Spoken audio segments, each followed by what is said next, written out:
MLC ఎన్నికల ప్రచారంలో భాగంగా వరంగల్లో పర్యటిస్తున్న కేంద్ర మంత్రి కిషన్ రెడ్డి మాట్లాడుతున్నారు. లైవ్ లో చూద్దాం. ప్రతిపక్షమే ఉండకూడదు, ప్రశ్నించే గొంతే ఉండకూడదు అని ఆ రోజు టిఆర్ఎస్ పార్టీ మొత్తం కాంగ్రెస్ పార్టీలో ఉన్నటువంటి లెజిస్లేటివ్ కౌన్సిల్ నాయకుడితో సహా సభ్యులందరినీ కూడా మూకుమ్మడిగా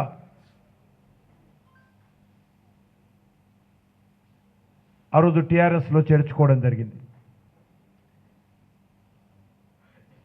లెజిస్లేటివ్ కౌన్సిల్ యొక్క మూల ఉద్దేశాలనే దెబ్బతీయడం జరిగింది. లెజిస్లేటివ్ కౌన్సిల్ ఉద్దేశము ఉపాధ్యాయుల సమస్యలు లేవనెత్తడము, ఆ రోజు ఉద్యోగుల సమస్యలు లేవనెత్తడము, ఉద్యోగస్తుల ఇబ్బందులను ప్రభుత్వం దృష్టికి తీసుకురావడము, మేధావులైనటువంటి వాళ్ళు విద్యావంతులు లెజిస్లేటివ్ కౌన్సిల్లో ఉండి శాసనసభ ఆమోదించినటువంటి తీర్మానాలను అవి సరిగ్గా ఉన్నాయా లేవా, ఏవైనా సవరింపులు చేయాలా, ప్రభుత్వానికి నిర్మాణాత్మకమైన సూచనలు చేయాలా అనే ఉద్దేశంతో మన రాజ్యాంగ నిపుణులు, రాజ్యాంగ నిర్మాతలు లెజిస్లేటివ్ కౌన్సిల్కు రూపకల్పన చేశారు. అందులో ఉపాధ్యాయుల కోసము, పట్టభద్రుల కోసము, స్థానిక సంస్థల ప్రతినిధుల కోసము ప్రత్యేకంగా ఈ యొక్క అదనపు అవకాశాలు కల్పించారు. వీళ్ళ నేతృత్వంలో లెజిస్లేటివ్ కౌన్సిల్లో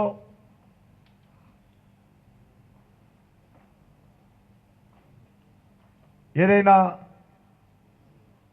శాసనసభ చట్టం చేసి పంపిస్తే దానిపైన మరింత లోతుగా చర్చించి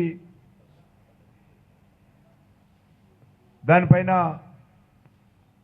విద్యావంతులుగా తమ సూచనలు చేసేటువంటి అవకాశం ఉండేది. కానీ తెలంగాణ రాష్ట్రం ఏర్పడిన తర్వాత 2014 తర్వాత లెజిస్లేటివ్ కౌన్సిల్ ఉన్నదా లేదనే విషయము ఈ రాష్ట్రంలో చాలామందికి తెలియదు. దాన్ని పూర్తిగా టిఆర్ఎస్ పార్టీ తన ప్రభుత్వానికి అనుకూలంగా బాకా మాట్లాడే విధంగా, తనకు అనుకూలంగా మాట్లాడే విధంగానే మార్చుకున్నారు తప్ప ప్రజల గొంతును, ప్రజల గుండె చప్పుడును, ప్రజల కష్టాలను, ప్రజల బాధలను వినిపించే, ప్రశ్నించేటువంటి విధంగా మరి శాసన మండలిని పూర్తిగా మార్చేయడం జరిగింది. అందుకే ఈరోజు భారతీయ జనతా పార్టీ ఏ పార్టీ పోటీ చేయకపోయినా కూడా తెలంగాణ ప్రజల సమస్యలను శాసన మండలి ద్వారా కూడా వినిపించాలి